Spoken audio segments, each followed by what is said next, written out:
فوج کے deputy chief ہیں لیفٹیننٹ جنرل راہل سنگھ.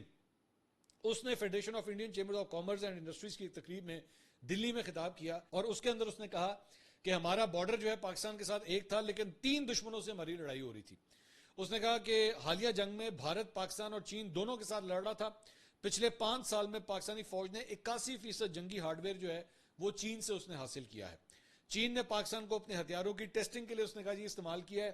پاکستان کو چین کی طرف سے بھارتی فوج کی موومنٹ کی تمام تفصیلات جو ہے وہ مہیا کی جا رہی تھی. اب جو اس نے واقعہ کوٹ کیا ہے اس نے کہا کہ ڈی جی ایم اوز کے درمیان جو رابطہ ہوتا ہے پاکستان اور انڈیا کے ڈی جی ایم اوز کے درمیان جو ہے ہفتہ وار آپس میں رابطہ ہوتا ہے.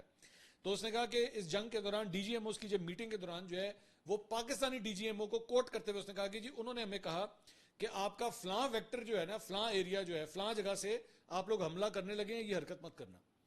اس نے Pakistani D G M O کے بارے میں کہا ہے کہ انہوں نے ہمیں کہا کہ خبردار ہمیں پتہ ہے آپ فلاں جگہ سے حملہ کرنے لگے ہیں یہ حرکت مت کرنا, اگر آپ نے یہ حرکت کی نا تو جنگ اور زیادہ اسکلیٹ کر جائے گی. تو مطلب اس کی بات سے یہ لگ رہا تھا کہ اس کے طوطے اڑے ہوئے ہیں کہ یار ان کو ہمارے بارے میں سب پتا تھا.